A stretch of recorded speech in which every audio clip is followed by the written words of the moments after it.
దేవుడు మనందరితో మాట్లాడలాగున పరిశుద్ధ గ్రంథంలో ఒక దివ్యమైన మాట ఉంటుంది. మనిషి రొట్టె వల్ల కాదు కానీ దేవుని నోటి నుంచి వచ్చే మాట వల్ల జీవిస్తారని దివ్యమైన మాట ఉంటుంది.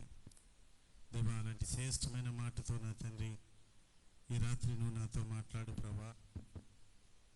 ఇదిగో నా తండ్రి, మా సేవకుల ద్వారా మీరు ఏర్పరిచిన ఈ కుడుకులో అభిషక్తులు గనులైన దైవజనులు నిలబడి మీ పక్షంలో నా తండ్రి నాతోనూ మాతోనూ మాట్లాడుచుండగా దేవా, నా బాతుకు మార్చగలిగిన మాట, నా భవిష్యత్తు మార్చగలిగిన మాట, నా కోరిక తీర్చగలిగిన మాట, నా ఆలోచన యావత్తును సఫలపరచగలిగిన మాట ద్వారా నా తండ్రి గనులైన దైవజనులకు ముఖ కాంతిలోంచి నా ప్రభా నీ మెల్లని స్వరం నాకు వినపడాలి ప్రభా అని ఎవరైతే నిజంగా దేవుని మాట వినడానికి సిద్ధపడి ఉన్నారో, సేవకులు చెప్తున్నారని మనం చేయతడము కాదు కానీ నిజంగా నువ్వు దేవుని మాట వినడానికి వస్తే ఈ రాత్రి దేవుడు నీతో మాట్లాడబోతున్నాడు.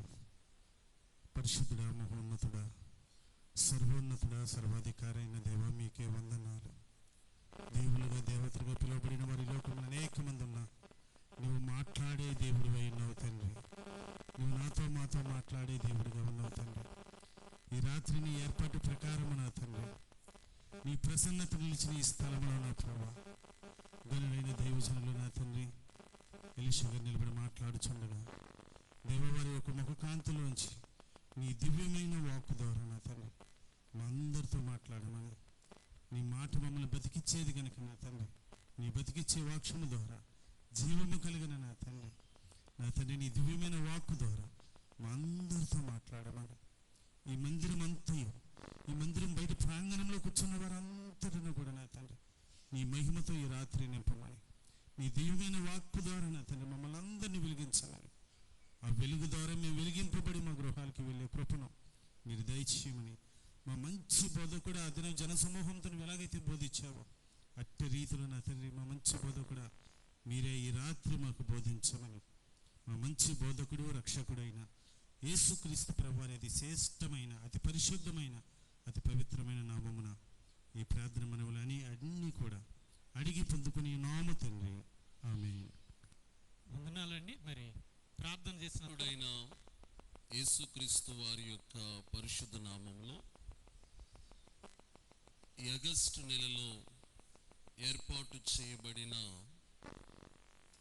సంఘ క్షేమాభివృద్ధి కూడికలో దేవుని వాక్యం ద్వారా బలపరచబడడానికి దేవుని సన్నిధిని ప్రేమించి వచ్చిన దేవుని పిల్లలనబడిన మీ అందరికీ కూడా పేరు పేరున మా తరపున, మా పరిచర్య తరపున అందరికి వందనాలు తెలియజేస్తున్నాను. అందరికి వందనాలండి. దైవజనులు మరొకసారి నన్ను ప్రేమించి మీ మధ్యకు నన్ను ప్రేమతో పిలిచారు. వారు మమ్మల్ని ప్రేమిస్తున్న విధానాన్ని బట్టి, గౌరవిస్తున్న విధానాన్ని బట్టి స్థానిక దైవజనులు విశేషంగా దేవుని వాక్యాన్ని చక్కగా చెప్పగలిగిన వారు, దేవుని పనిలో నమ్మకంగా ముందుకు వెళుతున్న దైవజనులు సమయల్ పాస్టర్ గారు మరొకసారి నన్ను పిలిచిన విధానాన్ని బట్టి అయ్యగారికి, వారి కుటుంబానికి కూడా ప్రత్యేకమైన వందనాలు తెలియజేస్తున్నాను. ఈ రాత్రి మీకున్న ఆసక్తిని బట్టి నా దేవుడు తన పరిశుద్ధ గ్రంథములో నుండి మీకు అవసరమైన మాటను నా దేవుడు తెలియపరచునుగాక. మీ మధ్యకి ఎప్పుడు వచ్చినా నేను చాలా ఆశ్చర్యపడతా. నేను రాగానే ఒక 4-5 రోజుల నుంచి యూట్యూబ్లో ప్రతి క్రైస్తవుణ్ణి ఆలోచింపజేస్తున్న పాట తమ్ముడు చాలా చక్కగా పాడాడు. దేవుడు ఎవరి కథనైనా మార్చగలడు. ఆమేనంటే ఈ రాత్రి నీ కథను కూడా దేవుడు మార్చేస్తాడు. ఆయన ఏదైనా చెయ్యగలిగినవాడు. నువ్వు ఊహించింది కాదు, నువ్వు ఆలోచించింది కాదు, నువ్వు ఆలోచించిన దానికంటే, నువ్వు ఊహించిన దానికంటే నా దేవుడు ఘనమైన కార్యాలు మనందరి పక్షమున దేవుడు చెయ్యునుగాక. ఆలస్యం చేయక నేరుగా దేవుని వాక్యంలోకి వెళదాం. నేను చెప్పబోతున్న వాక్య అంశమును లేదా నేను చెప్పబోతున్న వచనాలన్నిటినీ మీరందరూ ఏక మనసుతో ఏక ఆత్మతో అందరూ కలిసిగట్టుగా చదవాలి.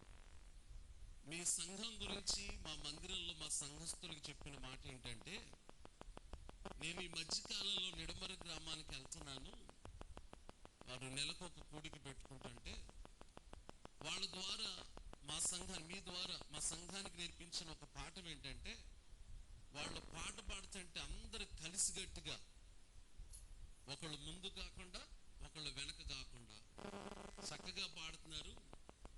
మైకులో నేను పాడుతుంటే నా పాట కంటే వాళ్ళందరూ పాడే విధానం నాకు బాగా నచ్చి నేను మైకులో కూడా పాట పాడతాం మానేశాను.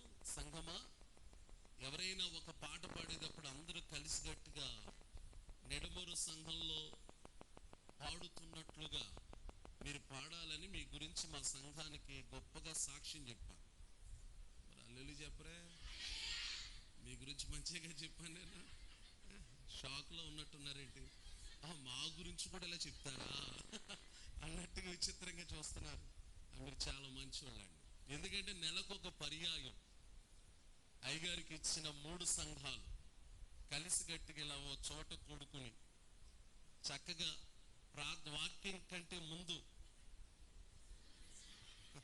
అవి కానిచ్చేసి, ఏది మళ్ళీ మా వాక్యానికి ఇంకో ఇంత లేట్ అయితే మేము ఎప్పుడు తింటామనే బాధ మీరు అనకుండా మేము వచ్చేయడానికి అది కానిచ్చేసి చక్కగా కూర్చుంటున్నాం. దేవునికి స్తోత్రం చెప్పండి. చాలా మంచివాళ్ళు. కాబట్టి నా దేవుడు తప్పక మీకున్న ఆసక్తిని బట్టి మరింతగా దీవించును గాక. ఏక మనసుతో ఏకాత్మతో చదవాలి. ఏమండి, నేను ప్రతి నెల లాస్ట్లో నాకు భోజనం పెడుతున్నప్పుడు తమ్ముళ్ళు అడుగుతున్నాను, తమ్ముడు ఈరోజు ఏం కూరలు పెట్టారు నాన్న అంటే 2-3 కూరలు చెప్తున్నారు. అని పలానా పలానా పలానా పెట్టామని చెప్తున్నారు. బా ఎంత మంచోళ్ళు తమ్ముడు, ఒక్క కూరతో కాకుండా వీళ్ళు పెడుతున్నారు మీరు అన్న. ఇప్పుడు మీరు చేసి వచ్చారు కాబట్టి ఏక మనసుతో అందరూ ఏక స్వరముతో మీరు చదివే ప్రతి మాట నాకు అర్థమయ్యేలాగా చక్కగా చదవండి. పాత నిబంధన పుస్తక పాఠములో నుండి పాత నిబంధన పుస్తక పాఠములోంచి 2వ రాజుల గ్రంథం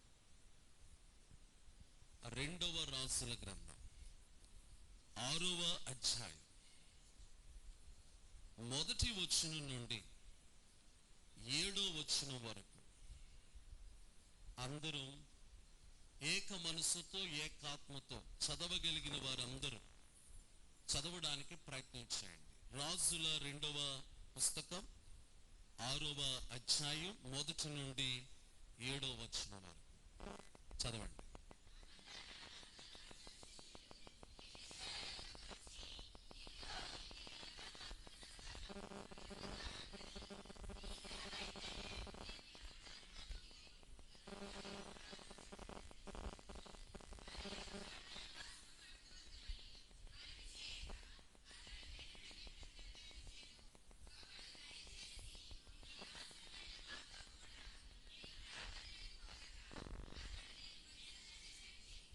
వారితో కూడా పోయాను.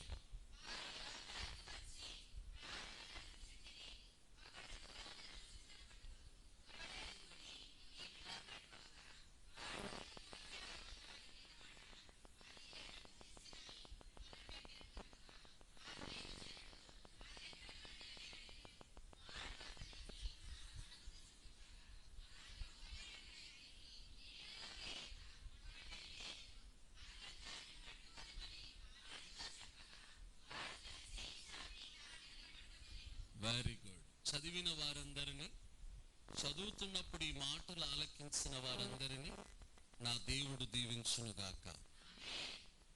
7 వచనాల్లో రాయబడిన సందర్భాన్ని నేను మీకు తెలియజేసి నా ప్రాముఖ్యమైన అంశంలోనికి నేను వెళతాను. ప్రవక్తల శిష్యులలో ఎలీషా గారి దగ్గర ఉన్న శిష్యులు దైవజనుడైన ఎలీషా గారి దగ్గరికి వచ్చి, అయ్యా, మీ యొద్ద మాకున్న స్థలము ఇరుకుగా ఉంది, మీరు ఒప్పుకుంటే యొర్దాను నదికి వెళ్ళి కొన్ని మ్రాలును నరికి కొన్ని నివాసాలు కట్టుకుంటామయ్యా అని దైవజనుడైన ప్రవక్త అయిన ఎలీషా గారిని అడిగారు. ఎలీషా గారు సరే మీరు వెళ్ళండి అన్నాడు. శిష్యుల్లో అనేక మంది యోర్దాను నదికి వెళ్ళి మ్రానులను నరకడానికి సిద్ధపరచబడుతున్న వేళ ఆ శిష్యుల్లో ఒకడు ఎలీషా గారి దగ్గరికి వచ్చి, అయ్యా మేము మ్రాను నరకడానికి వెళుతున్నాం కదా, నువ్వు కూడా రావాలి అని ప్రవక్త అయిన ఎలీషా గారిని పిలిచారు. ఆయన మాట కాదనలేక సరే నేను వస్తానని చెప్పి దైవజనుడు వారితో కలిసి యోర్దాను నదికి వెళ్ళారు. వారు తెచ్చుకున్న గొడ్డలి చేత్తో పట్టుకుని వారు ఏ పని నిమిత్తమైతే యోర్దాను నదికి వచ్చారో ఆ పని ద్వారా వాళ్ళు మ్రానులను నరకడం ప్రారంభించారు. ఇంతలో ఒక దాసుడు ఒక మ్రానును నరుకుచుండగా, ఒక కొమ్మను నరుకుచుండగా అతని చేతిలో ఉన్న గొడ్డలి యోర్దాను నదిలో పడిపోయింది. ఆ గొడ్డలి పడిపోగానే ఆ దాసుడు, అయ్యా నా గొడ్డలి పడిపోయింది, ఇది నాదు కూడా కాదు, నేను ఎవరి దగ్గర నుంచో ఎరువు తెచ్చుకున్నాను అని అతడు తన బాధను వ్యక్తపరుస్తున్నాడు. దైవజనుడు అడిగిన మాట ఏంటంటే, అది నువ్వు ఎక్కడ పడేసావయ్యా అని అడిగాడు. అయ్యా ఇదిగో ఇక్కడే పడేశానండి అన్నాడు. వెంటనే దైవజనుడు ఒక చిన్న కొమ్మను ఆ దాసుడు ఎక్కడైతే గొడ్డలు పడేశాడో ఆ పడవేసిన చోట ఆ కొమ్మను వెయ్యగా బరువైన గొడ్డలి తేలింది. వెంటనే ఆ గొడ్డలిని పట్టుకుని వారి పనులు ముందుకు సాగారు. ఇది చదవబడిన వాక్య భాగంలో రాయబడ్డ సందర్భం. ఈ సందర్భంలోనికి వెళ్లే ముందు ఇక్కడ కనబడుతున్న దైవజనుడైన ఎలీషా గారి గురించి మనకు కొన్ని మాటలు తెలియాలి. అసలు ఎలీషా గారు ఎవరో మనకు తెలియాలంటే ఎలీషా గారి యొక్క గురువు గారైన ఏలియా గారి గురించి మనకు తెలియాలి. పాత నిబంధన గ్రంథంలో ప్రవక్తలుగా చాలా మంది పిలువబడ్డారు. కానీ పాత నిబంధనలో ఉన్న ప్రవక్తలన్నీ లైన్లో పెట్టి దేవుడి దగ్గరికి వెళ్ళి, దేవుడా ఇంతమంది ప్రవక్తల్లో నీకు ఎవరిష్టమైన ప్రవక్త అని అడిగితే దేవుడు మారు మాట్లాడకుండా ఏలియా గారి పేరు చెప్తాడు. దేవునికి స్తోత్రం చెప్పండి. పాత నిబంధనలో దేవుడు ఇద్దరికి ఎక్కువ ప్రాముఖ్యతనిచ్చాడు. అందులో ఒక ఆయన పేరు మోషే, రెండో ఆయన పేరు ఏలియా. వీళ్ళిద్దరి సందర్భం కొత్త నిబంధనలో కూడా ఒక చోట మనకు కనబడతారు. ఎక్కడ? రూపాంతరం కొండపైకి వెళ్ళినప్పుడు అంటారు కదా, మోషేకు ఒకటి అనే మాటలు ప్రస్తావించబడ్డాయి. అంటే పాత నిబంధన గ్రంథంలో మోషే, ఏలియా గారు అనేవారు సామాన్యమైన వారేం కాదు. ఒకరోజు మోషే గారు అక్కైన మిరియాము, నేను ప్రవక్తిని నువ్వు ప్రవక్తే అని మాట్లాడుతూ తిరుగుబాటు చేస్తున్న సందర్భంలో దేవుడు మోషే గురించి అంటాడు, మోషే అనబడిన వ్యక్తి అందరి ప్రవక్తల కంటే చాలా గొప్పోడని పిలిచాడు. దేవునికి స్తోత్రం. అంటే నా దేవుడు మోషేకి ఏలియాకు ఒక ప్రాముఖ్యమైన ఆశీర్వాదాన్ని పాత నిబంధనలో మనం ఇస్తున్నట్లుగా గమనించవచ్చు. సరే, ఏలియా అనే మాటకు అర్థం యెహోవాయే నా దేవుడు. ఎలీషా అనే మాటకు అర్థం దేవుడే నా రక్షకుడు. అనండి ఒకసారి. ఏలియా అంటే అర్థం ఏంటి? ఎలీషా అంటే అర్థం ఏంటి? ఓకే. ఇప్పుడు ఏలియా గారికి ఎలీషా గారికి అంటే ముందు శిష్యులు అనబడిన వారు లేరా అని అంటే, మరి ఇంటికి వెళ్ళిన తర్వాత మొదటి రాజుల గ్రంథం చదివితే 50 మంది శిష్యులు ఉన్నట్లుగా ప్రస్తావించబడింది. మరి 50 మంది శిష్యుల్లో ఎవరికి లేని గొప్ప భాగ్యాన్ని ఏలియా గారి ద్వారా ఎవరు పొందుకున్నారంటే ఎలీషా గారే పొందుకున్నారు. ఏలియా గారి 50 మంది శిష్యుల్లో ఎవరు పొందుకోలేని గొప్ప ఆశీర్వాదం, గొప్ప అభిషేకం ఎలీషా గారు పొందుకోవడానికి గల కారణం ఏంటో మనకు తెలియాలంటే మొదటి రాజుల గ్రంథం 19వ అధ్యాయంలోకి వెళ్ళాలి. ఒకసారి మీ పరిశుద్ధ గ్రంథాలు తెరిచి మొదటి రాజుల గ్రంథం 19వ అధ్యాయాన్ని అలా తెరిచి ఉంచండి. నేను కొన్ని మాటలు చెప్పిన తర్వాత నేను చదవమన్న వచనాలను మీరు చదవడానికి ప్రయత్నిద్దాం. మొదటి రాజుల గ్రంథం 19వ అధ్యాయంలో ఏలియా గారే కాదు, ఆనాడు దేవుని పని చేస్తున్న ప్రవక్తల్లో అనేక మంది ఒక స్త్రీకి భయపడి ఎవరికి వాళ్ళు ప్రాణ భయంతో పరిగెట్టేస్తున్నారు. యెజబెలు అనే ఒక స్త్రీకి భయపడి ఆనాడు ప్రవక్తలుగా ఉన్న అనేక మంది వాళ్ళు ప్రాణ భయంతో కొంతమంది గుహల్లో దాక్కున్నారు, కొంతమంది కొండల్లోనూ, కొంతమంది అడవుల్లోకి దాక్కున్నారు. ఆనాడు ఏలియా గారితో పాటు ఎన్ని వేల మంది ప్రవక్తలు ఉన్నారంటే 7,000 మంది ప్రవక్తలు ఉన్నట్లుగా 19వ అధ్యాయంలో రాయబడింది. రండి ఆ మాట చదువుతాం. 19వ అధ్యాయం 18వ వచనంలోని ఆఖరి భాగం.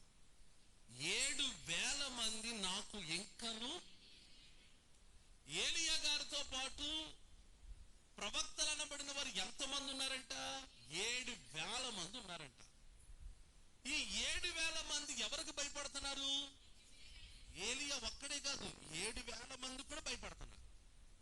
ఈ 7,000 మందిలో ఒక దైవజనుడు లేదా ఒక గృహ నిర్వాహకుడు ఒక 100 మందిని రహస్యంగా గుహలో దాచాడు.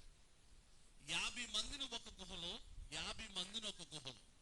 అతని పేరు ఒబేద్యా అని రాయబడింది. 18వ అధ్యాయం మొదటి రాజుల గ్రంథం 18వ అధ్యాయం 3వ వచనం. ఆహాబు తన గృహ నిర్వాహకుడగు ఒబేద్యాను పిలిపించాడు. ఈ ఒబేద్యా యెహోవా యందు బహు భక్తులు కలవాడు. యెజబెలు యెహోవా ప్రవక్తలను గుహలో 50 మందిగా 100 దాచి అన్నపానములు ఇచ్చి, యెజబెలు అనే స్త్రీ నా దేశంలో ప్రవక్తలు ఉండకూడదు అని కనబడుతున్న ప్రతి ప్రవక్తను సంహరించుచున్న వేళ ఒబేద్యా అనబడిన వ్యక్తి 50 మందిని ఒక గుహలో, 50 మందిని ఒక గుహలో దాచిపెట్టి వాళ్ళకు బయటకు వెళ్లకుండా వాళ్ళకి కావలసిన అన్నపానములనిచ్చి యెజబెలు అంటపడకుండా వారిని జాగ్రత్తగా కాపాడుతున్నాడు. 19వ అధ్యాయంలో ఏలియా గారు ప్రాణ భయంతో పారిపోవడం ప్రారంభించాడు. ఎందుకో తెలుసా? యెజబెలు ఒక వార్నింగ్ ఇచ్చింది. ఏమిటి ఆ వార్నింగ్? 2వ వచనం. యెజబెలు ఒక దూత చేత, రేపు ఈ వేళకు నేను నీ ప్రాణమును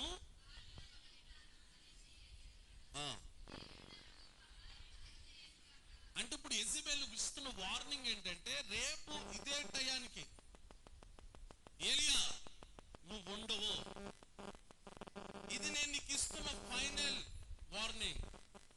ఒకవేళ రేపు ఈ సాయంకాలం ఇదే టయానికల్లా నువ్వు ఉంటే దేవుడే నాకు గొప్ప అపాయాన్ని కలగజేస్తాడని ఒక వార్నింగ్ పంపించింది. దీనికి భయపడి ఏలియా పారిపోవడం ప్రారంభించాడు. అలా పారిపోతున్న క్రమంలో ఏలియా గారితో పాటు ఒక దాసుడు ఉన్నాడు. అతని పేరు ప్రస్తావించబడలేదు, కానీ ఒక దాసుడు ఉన్నాడు.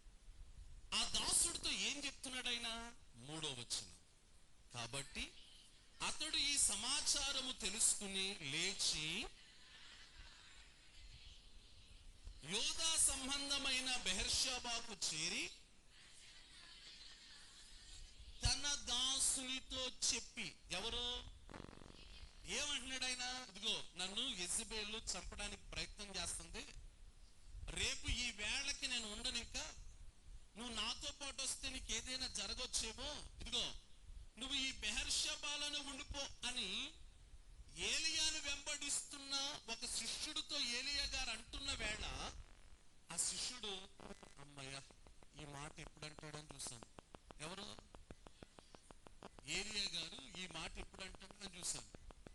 ఈయన అనేసాడు కదా, ఈయనతో పాటు వెళితే యెజబెలు ఈయన కాదు, ఈయనతో పాటు ఉన్న నన్ను కూడా అని చెప్పి గురువు గారైన ఏలియా గారు ఈ మాట అనగానే ఆ దాసుడు బెహెర్షెబాలోనే ఉండిపోయాడు. ఈ మాట నేను చెప్పడానికి కారణం ఏంటంటే, ఏలియా యొక్క చివరి దినాల్లో పరిచర్య చివరి దినాల్లో ఏలియా గారితో పాటున్న 50 మంది శిష్యుల్లో ఒక్కడు కూడా యెహోవా జీవము తోడు నిన్ను నన్ను విడదీదు ఎవరి వల్ల కాదు అని ఎలీషా చెప్పినట్లుగా ఎవ్వరూ కూడా చెప్పలేదు. అందుకని ఏలియా గారి తర్వాత నా దేవుడు ఏలియా గారి కంటే గొప్ప సేవ చేయగలిగే కృప ఎలీషా గారికి ఇవ్వడానికి గల కారణం ఏంటో తెలుసా?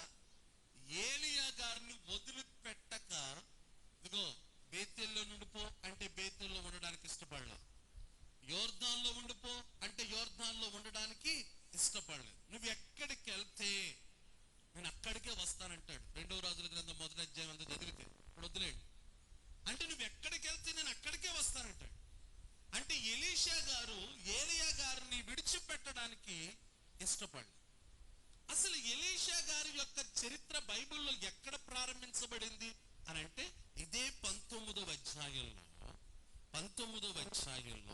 16వ వచనం నుండి చదివితే ఎలీషా గారి ప్రస్తావన ప్రారంభించబడింది.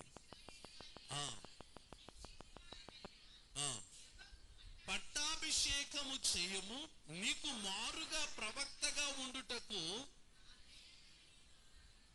షాబాతు కుమారుడైన. ఇప్పుడు నేను మిమ్మల్ని ప్రశ్న అడుగుతున్నాను, ఏలియా గారు ఎలీషాని ఎన్నుకున్నాడా? ఎలీషా గారిని ఎన్నుకుని దేవుడు ఏలియాకి ఇచ్చాడా? మళ్ళీ చదవండి అమ్మా, నాకు చదివి మీరు సరైన సమాధానం చెప్పండి. 2వ భాగంలోకి వచ్చేయండి. నీకు మారుగా ప్రవక్తగా ఉండుటకు షాబాతు కుమారుడైన ఎలీషాకు. ఇప్పుడు నేను అంటున్న మాట, ఎలీషా గారిని ఏలియా గారు ఎన్నుకున్నాడా? ఎలీషా గారిని ఏలియా గారికి దేవుడు అభిషేకించమని శిష్యుడిగా అప్పగించాడా? కొంచెం గట్టిగా చెప్పండి. ఏలియా గారు ఎలీషాని ఎన్నుకోలేదు.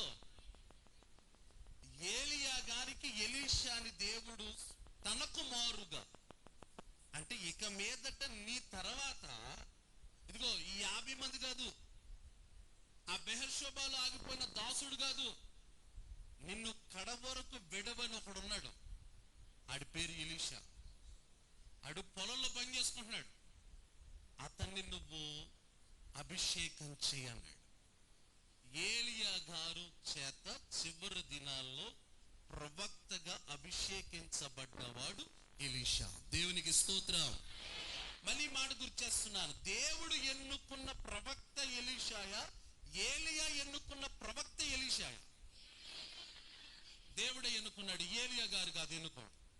సరే, ఎలీషా గారిని దేవుడు ఎన్నుకుంటున్న సందర్భంలో, ఇదిగో నీకు మారుగా ఎలీషాని ప్రవక్తగా నియమిస్తున్నానన్న సందర్భంలో ఎలీషా గారికి వర్తమానం చెప్పడానికి వచ్చిన ఏలియా గారు వచ్చినప్పుడు ఆయన ఏం చేస్తున్నాడు? అక్కడ కింద వచనాలు చదివితే ఆయన ఏం చేస్తున్నాడు? 19వ వచనంలో ఏలియా అచ్చటి నుండి పోయిన తర్వాత ఎలీషా కనబడిన అతడు తన ముందర ఉన్న 12 అరక దుక్కు దున్నించుచు. దేవునికి స్తోత్రం చెప్పండి. ఒక్క మాటలో చెప్పాలంటే వ్యవసాయం చేస్తున్నాడు. ఎవరు? ఏలియా గారికి దేవుడు చెప్పిన మాట, నీకు మారుగా ఎలీషాని అభిషేకించు అన్నాడు. ఇప్పుడు ఏలియా గారు వెళుతున్న క్రమంలో ఎలీషా గారు కనబడ్డారు. ఆయన ఏం చేస్తున్నాడు? వ్యవసాయం చేస్తున్నాడు. అక్కడ చక్కగా దున్నుతున్నాడు, వ్యవసాయ పనులు చేస్తున్నాడు. వ్యవసాయ పనులు చేస్తున్న ఎలీషాను ఏలియా చూసి ఎలా అభిషేకించాడో తెలుసా? అసలు పాత నిబంధనలో అభిషేకం అనే మాటకు వస్తే సౌలు గారిని సమూయేలు ఎలా అభిషేకించాడు? తైలం వేసి. సమూయేలు దావీదుని ఎలా అభిషేకించాడు? తైలం వేసి. కానీ ఇక్కడ ఏలియా ఎలీషాను అభిషేకించింది తైలముతో కాదు. ఇదిగో ఎలీషా చేసించాలే, ఆ వ్యవసాయం ఆయన వదిలేసిన వెనకాల వచ్చాయి కాదు. దేనితో అని రాయబడింది ఇక్కడ? దుప్పటి. దేవునికి స్తోత్రం చెప్పండి. బైబిల్ గ్రంథంలో నూనెతో కాకుండా దుప్పటితో అభిషేకించబడిన ఏకైక ప్రవక్త ఎలీషా. 2వ మాట చదవండి. ఏలియా అతని చెరబోయి తన దుప్పటి అతని మీద వేయగా. ఎవరి మీద? ఎప్పుడైతే ఈ దుప్పటి వేశాడో ఎలీషా గారికి అర్థమైపోయింది, ఓకే నేను దేవుడు నన్ను ప్రవక్తగా పిలుచుకుంటున్నాడు అని అర్థమైపోయి ఏలియా గారిని ఒక మాట అంటున్నాడు, అయ్యా నేను గబగబా ఈ వార్త మా తల్లిదండ్రులకు చెప్పి నేను వెంబడిచ్చేస్తానని చెప్పి గబగబా వెళ్ళి తల్లిదండ్రులకి ఈ వార్త చెప్పి వాళ్ళ బ్లెస్సింగ్ తీసుకుని వాళ్ళ ఆశీర్వాదం తీసుకుని ఇంకా నన్ను దేవుడు ప్రవక్తగా రమ్మంటున్నాడు, మరి నేను ఎప్పుడు వస్తాను ఎలా వస్తాను ఇంకా నాకు తెలియదు, ఆయన పని మీద నేను ముందుకు వెళ్తున్నాను, అమ్మా నాన్న మీరు జాగ్రత్తగా ఉండండి, మీ ఆరోగ్యాలు జాగ్రత్త అని చెప్పి వాళ్ళ కాళ్ళకి నమస్కారం చేసి ఆశీర్వాదాన్ని పొందుకుని తాను ప్రవక్తగా దేవుడు నియమించిన శుభ సందర్భంగా ప్రజలందరికీ కూడా అక్కడ విందు చేయించినట్లుగా కూడా రాయబడింది. రండి ఆ మాట చదవండి. 21వ వచనంలో ఆఖరి భాగంలోకి వచ్చేస్తున్నాను. జనులకు అతడు వంట చేసి జనులకు ఏం చేశాడంట? ఇదిగో దేవుడు నన్ను ప్రవక్తగా పిలుచుకున్నాడు, నన్ను దేవుడు తన పనికి రమ్మంటున్నాడు. ఏలియా గారు దుప్పటేసి నన్ను అభిషేకించారు, ఇంకా నేను దేవుని పని మీదకి వెళ్తున్నాను. ఈ లోకంలో ఉన్న అన్ని పనుల కంటే దేవుని పని గొప్పదే. ఇక్కడ దేవుడు నన్ను తన పనికి రమ్మని చెప్తున్నాడు. ప్రజలారా ఈ శుభ సందర్భంలో అందరు రండి అని చెప్పి అందరికి కడుపు నిండా వంట చేసి ఏం పెట్టాడంట? కొంచెం గట్టిగా చెప్పండి. మీ పిల్లలు ఎవరైనా సరే, అమ్మా నేను పాస్టర్గా మారాలనుకుంటున్నానంటే ఒరే గాడిద ఉద్యోగం చేసుకోరా, సేవ ఏంటి నీకు? సేవ ఎప్పుడు చేయాలో తెలుసా? పళ్ళನ್ನು ఊడిపోయి ఉద్యోగం అంతా చేసేసి రిటైర్మెంట్ అయిపోయిన తర్వాత ఆ రిటైర్మెంట్ వచ్చే ఫంక్షన్తో కాలు మీద కాలు వేసుకుని సేవ చేయించారంటారు చాలా మంది. ఇక్కడ ఎలీషా సేవకు దేవుడు పిలుస్తున్నప్పుడు సమస్తాన్ని విడిచిపెట్టి వచ్చేసాడు. ఆయన తనకున్న వ్యవసాయాన్ని తనకున్న పనులన్నీ విడిచిపెట్టేసి నన్ను దేవుడు తన సేవకు రమ్మంటున్నాడని సమస్తాన్ని త్యాగం చేసేసి సమస్తాన్ని పెంటగా ఎంచేసుకుని దేవుడు తన పనికి నన్ను పిలుస్తున్నాడని ప్రజలందరికీ కడుపు నిండా భోజనం పెట్టి చక్కగా దేవుని పనికి ఏలియా గారి వెనకాల వెళ్ళిపోతున్నాడు ఆయన. దేవునికి స్తోత్రం. ప్రియమైన సహోదరి సహోదరులారా, ఈ మాట నేను ఈ వాక్యం ద్వారా మీతో చెప్పాలనుకుంటున్నాను. మీ బిడ్డలు ఉద్యోగస్తులుగా మార్చబడాలి, మంచిదే. నీ బిడ్డలు మంచి మంచి జాబులు చేయాలి, మంచిదే. కానీ ఈ లోకంలో అన్ని పనుల కంటే ఒక ఉత్తమమైన పని ఏంటో తెలుసు మనకి. కోత విస్తారంగా ఉందన్న సంగతి కూడా మనకు తెలుసు. కానీ మన బిడ్డలను దేవుని సేవకు మాత్రం సమర్పించడం లేదు. దేవుని సేవ చేయాలని మన బిడ్డలను దేవుని సేవ కొరకు తయారు చేయడం లేదు. దేవుని పని కొరకు వాళ్ళకి చక్కని తరఫీదులు మనం ఇవ్వడం లేదు. అన్న ఒకరోజు దేవుని సందులో మొక్కుబడి చేసుకుంటుంది, అయ్యా నువ్వు నా కుమారుడిని ఇస్తే ఆ కుమారుడిని నేను నీ సేవకి సమర్పించేస్తాను. అలా అన్నట్టుగానే ఆ కుమారుడు పాలు విడవడం ఇడిచిన తర్వాత మందిరానికి తీసుకొచ్చి ఎవరి చేతిలో పెట్టేసింది? సమూయేలు ఎవరి చేతిలో పెట్టింది? దైవజనుడైన ఏలీ చేతిలో పెట్టింది. ఏలియా కాదు, ఏలీ. అయ్యా నేను మొక్కుకున్నానయ్యా, నా కుమారుడు పుడితే సేవకిస్తాను, ఇదిగో నీ చేతిలో పెడుతున్నానయ్యా, నువ్వేం చేస్తావో నీ ఇష్టం. మేము ఎప్పుడో సంవత్సరానికి ఒకసారి పండగకు వస్తాం, వీళ్ళ ఇంటికి కూడా తీసుకెళ్ళను, మీ దగ్గరే వదిలి పెడతాను. అయ్యా గొప్ప దైవజనుడిగా మార్చబడాలి, ఏం చేస్తారో తెలియదయ్యా అని చెప్పి దైవజనుడి చేతికి అప్పగించేసి అన్న రోజు తన ఇంటికాడ ఏం చేస్తుందో తెలుసా? సమూయేలు గొప్ప ప్రవక్తగా ఉండాలని, గొప్ప దైవజనుడిగా మార్చబడాలని ఆ తల్లి ఇంటికాడ రాత్రనక పగలనక తన కుమారుడు కోసం ప్రార్థన చేస్తుంది.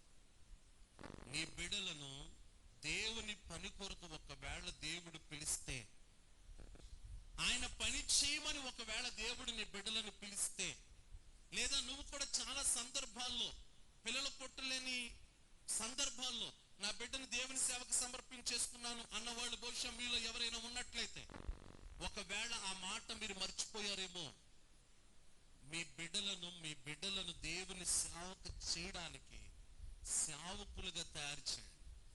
ఎందుకంటే ఎలీషా దేవుడు తన సేవకు పిలుచుకున్నాడు. హల్లెలూయా. సేవకు పిలుచుకొని సమస్తాన్ని విడిచిపెట్టి ఏం చేస్తున్నాడు? ఏలియా గారి వెనకాల వెళ్ళిపోతాడు. సరే, ఏలియా గారి వెనకాల వెళ్ళడం మొదలు పెట్టిన ఈయన 2వ రాజుల గ్రంథం 1వ అధ్యాయం వచ్చేసరికి ఏం జరిగిందో కొన్ని మాటలను చదువుదాం. 2వ రాజుల గ్రంథం 1వ అధ్యాయానికి వస్తే, 1వ అధ్యాయంలో ఏలియా గారి ప్రస్తావన అంతా రాయబడింది. 2వ అధ్యాయంలోకి నేను వచ్చేస్తున్నాను. యెహోవా సుడిగాలి చేత ఏలియాను ఆకాశమునకు ఆరోహణము చేయింపబోవు కాలమున ఏలియాయు ఎలీషాయు కూడి ఎక్కడి నుంచి అంట? ఏలియా, యెహోవా నన్ను బేతేలుకు పొమ్మని సెలవిచ్చుచున్నాడు గనుక నువ్వు దయచేసి ఇక్కడే ఉండమని ఏలియా అంటున్నాడు. అయ్యా ఎలీషా, నన్ను దేవుడు బేతేలుకు వెళ్ళమంటున్నాడు, నువ్వు ఈ గిల్గాలోనే ఉండు అంటున్నాడు. అప్పుడు ఎలీషా అంటున్న మాట, యెహోవా జీవము తోడు, నీ జీవము తోడు, నేను నిన్ను విడువనని చెప్పగా వారిద్దరూ, అయ్యా నిన్ను విడిచిపెట్టే సమస్య లేదంటున్నాడు ఈయన. ఎవరు? కొంచెం గట్టిగా చెప్పండి. అయ్యా నన్ను బేతేలుకి వెళ్ళమంటున్నాడు, నువ్వు గిల్గాలో ఉన్నట్టు. లేదు లేదు, అసలు నేను విడిచిపెట్టే పనే లేదు. నేను అంటాను, ఎలీషా ఈ మాట అంటున్నప్పుడు మిగిలిన 50 మంది శిష్యులు కూడా అక్కడే ఉన్నారు కదా. ఏలియాకు మిగిలిన 50 మంది శిష్యులు కూడా అక్కడే ఉన్నారు కదా. కానీ వాళ్ళు మాత్రం ఏలియా గారిని విడిచిపెట్టేశారు. But Elisha విడిచిపెడతారు. వాళ్ళు అక్కడి నుంచి బేతేలుకి వెళ్ళారు. బేతేలుకి వెళ్ళిన తర్వాత ఏం జరిగింది? 4వ వచనంలో చదివితే, యెహోవా నన్ను యెరికోకు పొమ్మని సెలవిచ్చుచున్నాడు కనుక నువ్వు దయచేసి. అప్పుడు ఎలీషా అంటున్న మాట, యెహోవా జీవము తోడు, నీ జీవం తోడు, నేను నిన్ను. అయ్యా నన్ను దేవుడు యెరికోకు వెళ్ళమంటున్నాడు, నువ్వు బేతేలులోనే ఉండు. లేదు లేదయ్యా, యెహోవా జీవము తోడు, నీ జీవం తోడు, అస్సలు నేను విడిచిపెట్టే పని. ఇప్పుడు ఎక్కడున్నారు వీళ్ళు? బేతేలులోనే ఉన్నావు నువ్వు. ఒక్క బేతేలు నుంచి వచ్చేసాం మనం ఎక్కడికి? యెరికోకి. ఇప్పుడు యెరికో ఏం జరిగింది రండి ఈ మాట చదువుదాం. 6వ వచనం, యెహోవా నన్ను యోర్దానుకు పొమ్మని సెలవిచ్చుచున్నాడు గనుక నువ్వు దయచేసి. ఇప్పుడు యెరికో నుండి ఎక్కడికి వెళ్తున్నాడు ఈయన? ఫస్ట్ గిల్గాలో నుండి బేతేలుకి వచ్చారు, బేతేలు నుండి యెరికోకి వచ్చారు, యెరికో నుండి ఇదిగో నన్ను దేవుడు యెరికో నుండి యోర్దానుకి వెళ్ళమంటున్నాడు. ఎలీషా నువ్వు యెరికోలోనే ఉండంటే, యెహోవా జీవంతోడు, నీ జీవంతోడు, అస్సలు నిన్ను విడిచిపెట్టే పని లేదు. దేవునికి స్తోత్రం చెప్పండి. అంటే ఏలియా గారిని ఎలీషా గారు విడిచిపెట్టడం లేదు.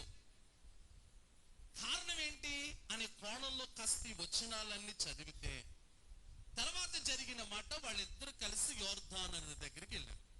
అప్పుడు ఏం జరిగింది రండి కాస్త ఈ మాటలు మనం చూద్దాం. 8వ వచనం, అంతటి ఏలియా తన దుప్పటి తీసుకుని మడత పెట్టి నీటి మీద కొట్టగా కనుక వారిద్దరు పొడి నేల మీద. ఇప్పుడు వీళ్ళిద్దరు కలిసి ఎక్కడికి వెళ్ళారు?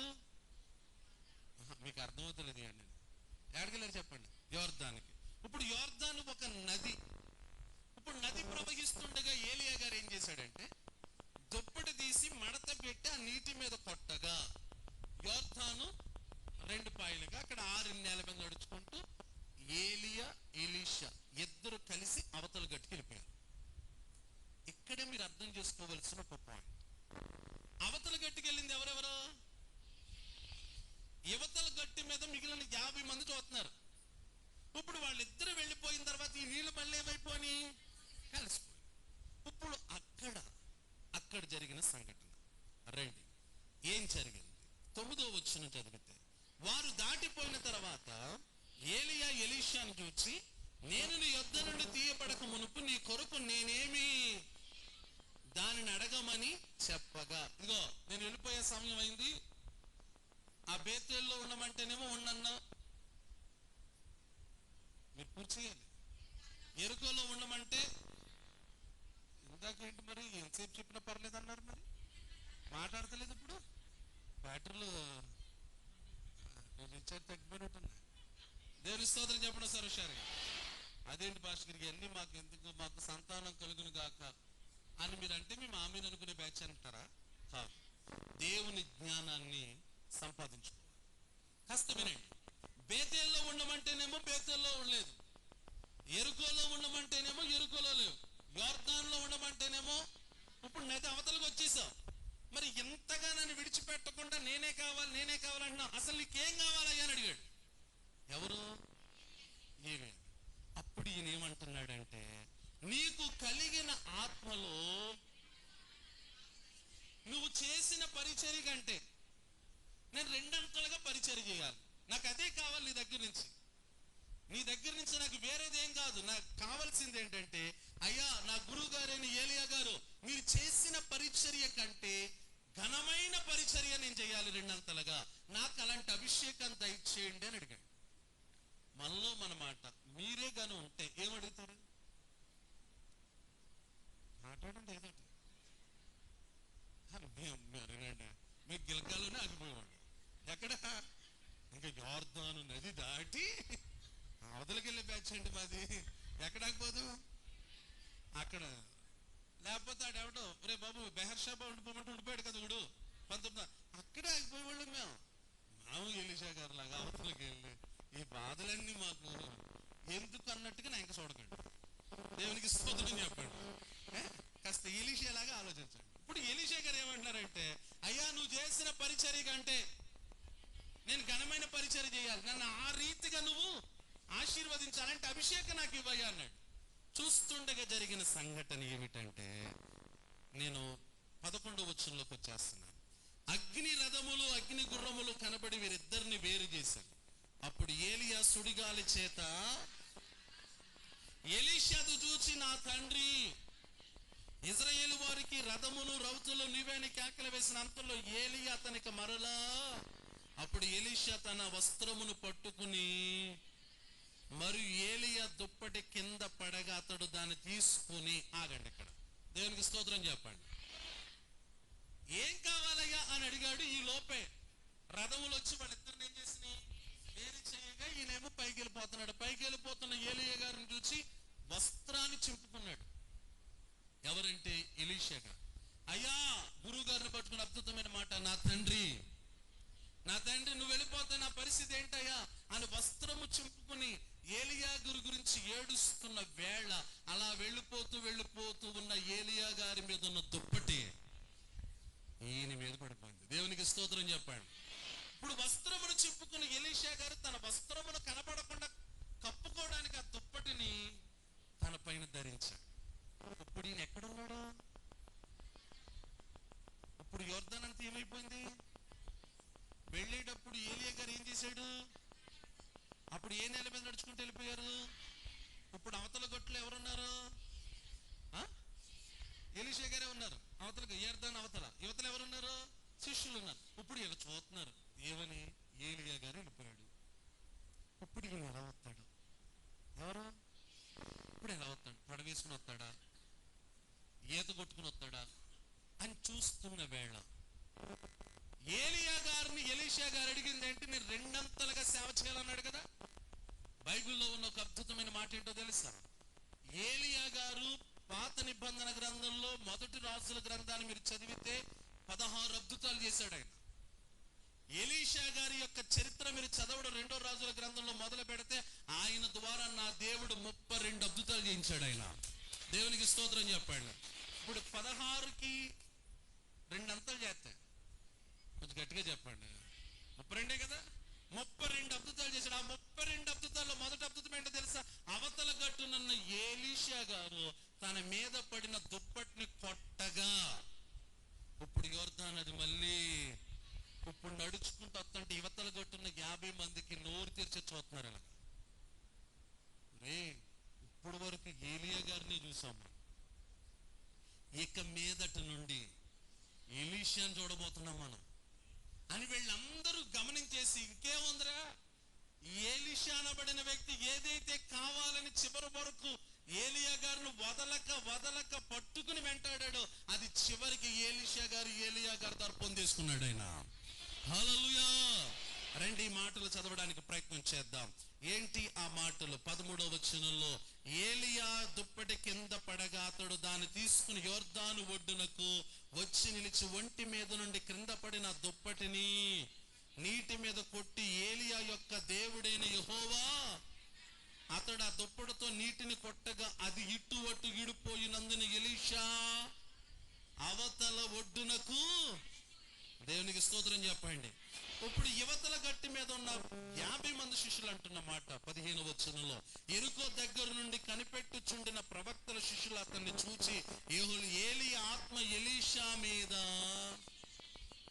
నిలిచి ఉన్నదని చెప్పుకుని అతన్ని ఎదుర్కొని పోయి అతనికి ఎవరికి? ఇప్పుడు నేను అంటున్నాను, ఎలీషా గారు తనలో ఉన్న కోరిక ఏమిటంటే, తనలో ఉన్న ఆశ ఏమిటంటే దేవుని పని ఘనంగా చేయాలి. ఏలియా గారి కంటే దేవుడు నన్ను ఒక ఘనమైన పాత్రగా వాడుకోవాలి అని తన హృదయంలో ఉన్న ఆశను బట్టి, తన హృదయంలో ఉన్న కోరికను బట్టి, అది ఏలియా గారి ద్వారా పొందుకోవడం కోసం చివరి వరకు ఏం చేశాడు ఆయన? కొంచెం గట్టిగా చెప్పండి. చివరి వరకు కూడా పోరాడు. దారిలో చాలా మంది అన్నారు, ఏలియా వెళ్ళిపోతున్నాడు మీ గురువు గారు, ఇంకా ఎందుకు నువ్వు ఆయన వెనకాల అర్థం, ఇదిగో బేతేల్లో ఉండిపో, ఇదిగో ఇక్కడ ఎరుకోలో ఉండిపో, ఈ యోర్దాన్లో ఉండిపో, అక్కడ నది ఉంది అవతల గట్టికి వెళ్తాం, మళ్ళీ ఎలా వస్తా నువ్వు? బోల్డంత మంది ఆటంకపరిచారు. కానీ కాదు, ఎలీషా గారు ఏదైతే కావాలనుకున్నాడో అది పొందుకొనుట కొరకు చివరి వరకు ప్రయత్నం చేశాడు. ఈ మాటలు చెప్తూ నేను కొన్ని మాటలు చెప్పే ముందు మీకు ఇస్తున్న ఒక అద్భుతమైన మాట. నువ్వు దేవుని ద్వారా ఏదైతే కావాలనుకుంటున్నావో అది నీకు దేవుడు ఇచ్చేంత వరకు, ఏలియా గారిని ఎలీషా గారు వదిలిపెట్టగా ఎలాగైతే గిల్గా నుండి బేతేలుకి, బేతేలు నుండి ఎరుకో నుండి ఎలా వెళ్ళిపోయాడో వెంబడించి, అలాగున నువ్వు నా దేవుని పాదాలు పట్టుకుంటే నీ ఆశ కలిగిన ప్రాణాన్ని నా దేవుడు తృప్తిపరుస్తాడు. హల్లెలూయా.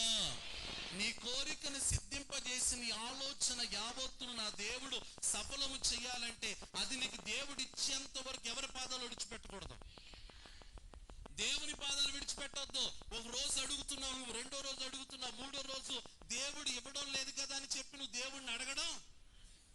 అందుకే నా దేవుడు ఒక ఉపమానం చెప్పాడు, ప్రార్థించుట యందు మీరు ఇసుకుదల లేకుండా నిత్యము మీరేం చేయాలి? ప్రార్థన చేయాలంటూ ఒక విధవరాలు గురించి నా దేవుడు చెప్పాడు.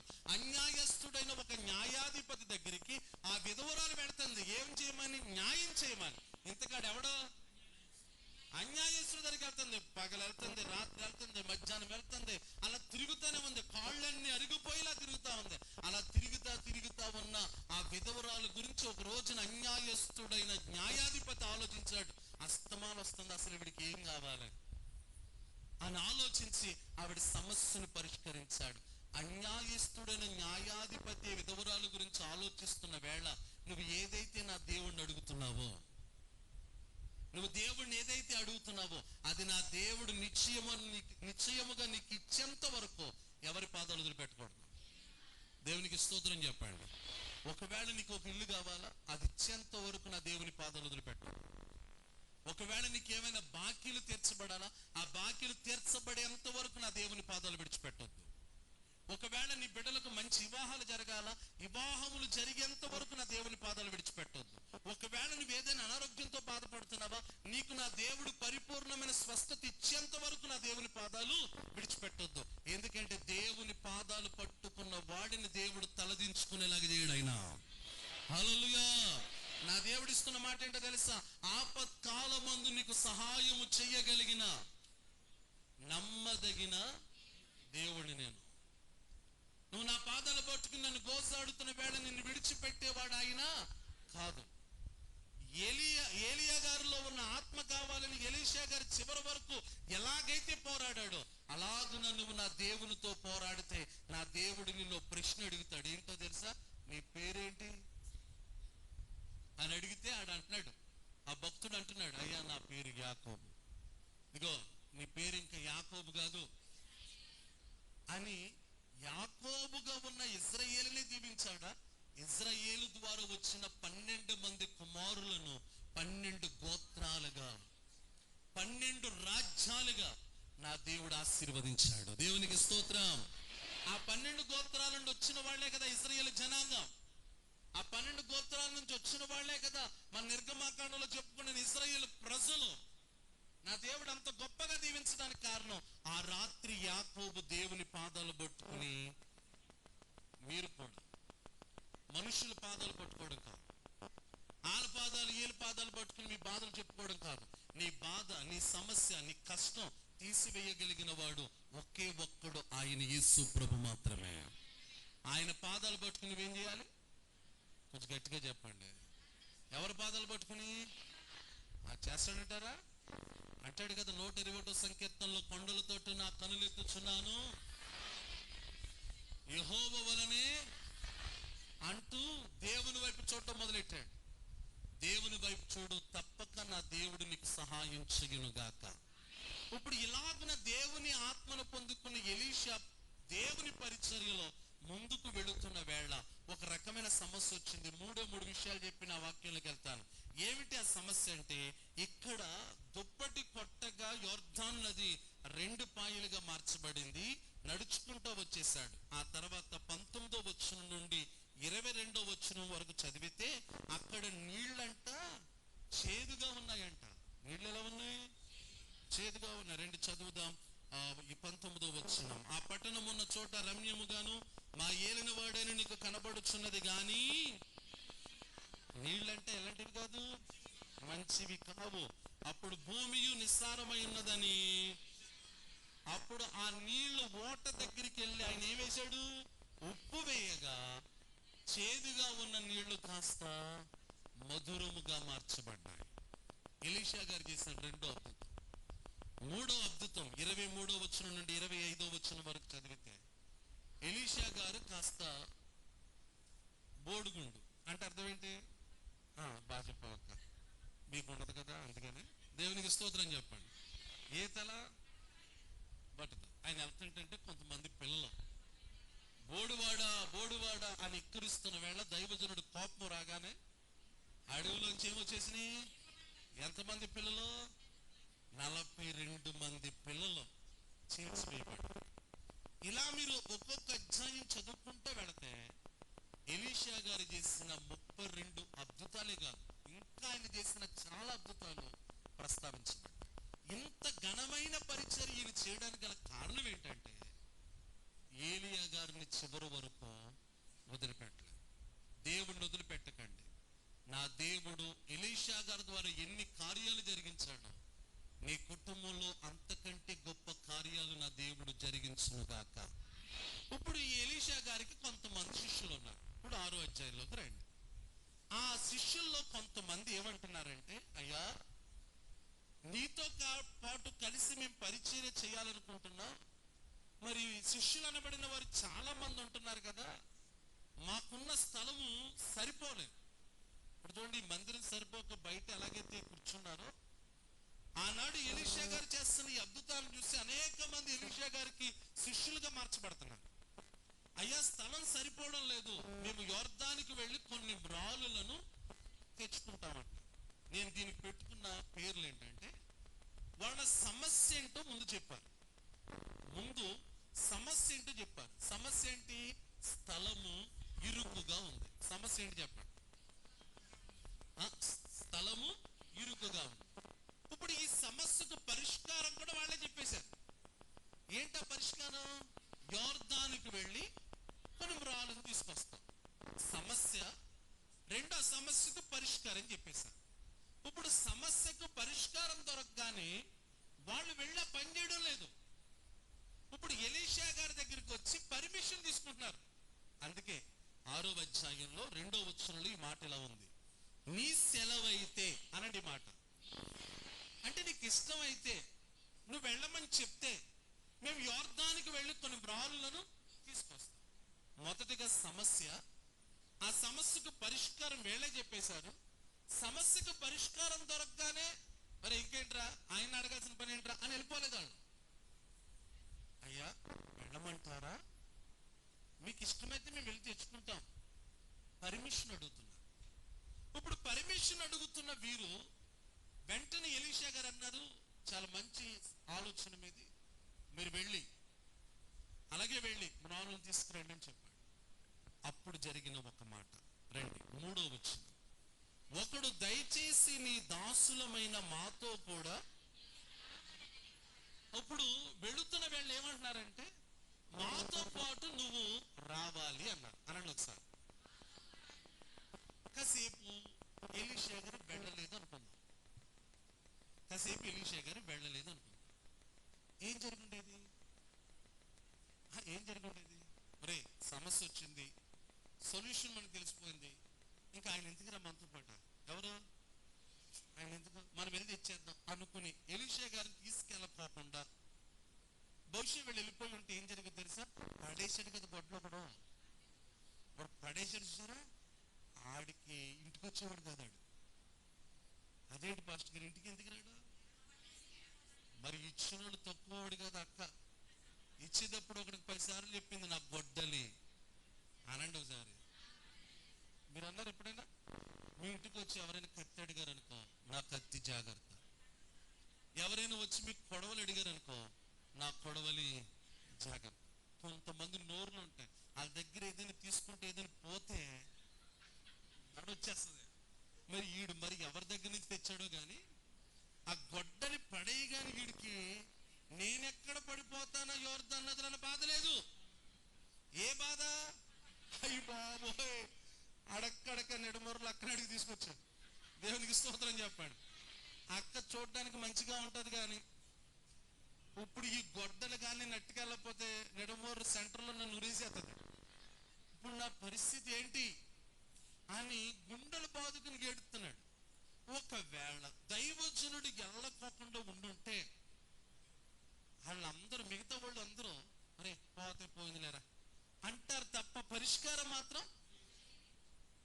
కానీ దైవజనుడు వెళ్ళడం బట్టి జరిగిన సంఘటన ఏంటంటే, గొడ్డలి పడవయ్యగానే అయ్యా దైవజనుడా నా గొడ్డలి పడిపోయింది, అది నాది కూడా కాదు, ఎవరి దగ్గర ఎరుగు తెచ్చాను. అసలు అక్క నోరు కూడా ఇచ్చేటప్పుడు ఒకటి 10 సార్లు చెప్పింది ఏమని, ఏయ్ నువ్వేదో ఆయన దగ్గర ఉంటున్నావని ఎత్తున్నాను అంతే. ఏంటది? ఎలా పట్టుకెళ్తున్నావో అని 1-2 సార్లు చెప్పించింది.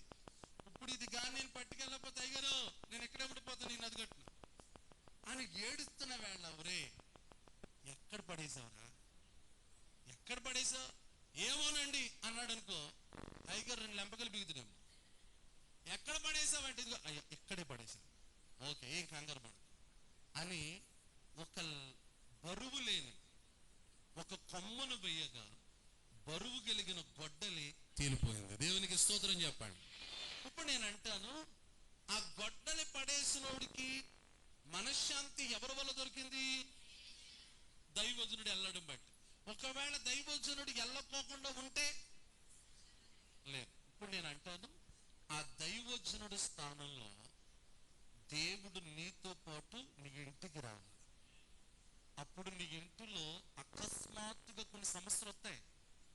సమస్యలు నీకు చెప్పేమి రావు. ఇదిగో నేను వచ్చేస్తున్నాను రేపు పొద్దున్న రెడీగా ఉండని నేను రాదు. బలహీనతలు నీకు చెప్పేమి రావు.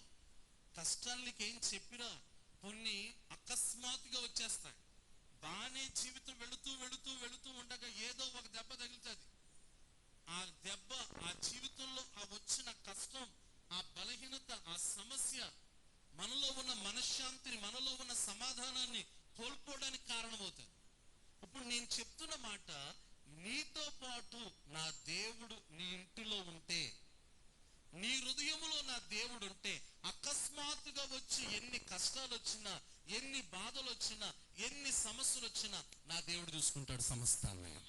హల్లెలూయా. ఇప్పుడు నా దేవుడు సమస్తాన్ని చూసుకోవాలంటే నా దేవుడు చెప్పండి, నీ హృదయములో నీతో పాటు ఆయన ఉండాలి. మళ్ళీ చెప్తున్నాను, దైవజనుడే లేడనుకోండి, ఆ గొడ్డలు పడేసిన పరిస్థితి ఏంటో ఆలోచించండి.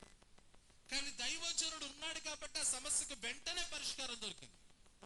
నా దేవుడు నీ ఇంటిలో ఉంటే నీ ప్రతి సమస్యకు నా దేవుడు పరిష్కారం చూపిస్తాడు. ఆయన ఒక రోజున యేసు ప్రభు శిష్యులు పడవలో ప్రయాణిస్తున్న వేళ, యేసు ప్రభు వాడు అడుగు భాగానికి వెళ్ళి నిద్రించుచున్న వేళ అకస్మాత్తుగా ఉన్నపాటున వాతావరణం అంతా మారిపోయి ఆ సముద్రంలో పెద్ద గాలి, ఆ సముద్రంలో వర్షం, ఆ సముద్రంలో పెద్ద పెద్ద అలలు అటు ఇటు అటు ఇటు అటు ఇటు భయంకరమైన అలసడి ప్రారంభించబడగానే ఆ సముద్రంలో ఉన్న ఆ ధోని అటు ఇటు ఊగిసలాడుతూ ఆ పడవలోకి, ఆ ధోనిలోకి ఆ సముద్రపు నీరు వస్తుంటే తోడుతున్నారు, నీళ్ళు వస్తున్నాయి, తోడుతున్నారు, నీళ్ళు వస్తున్నాయి. వాళ్ళ పరిస్థితి ఏమీ బాగోలేదు. వాళ్ళు ఒకరితో ఒకడు చూసి ఇలా అనుకున్నాడు, రే మనం చచ్చిపోతున్నాం, అయిపోయింది మన సమస్య.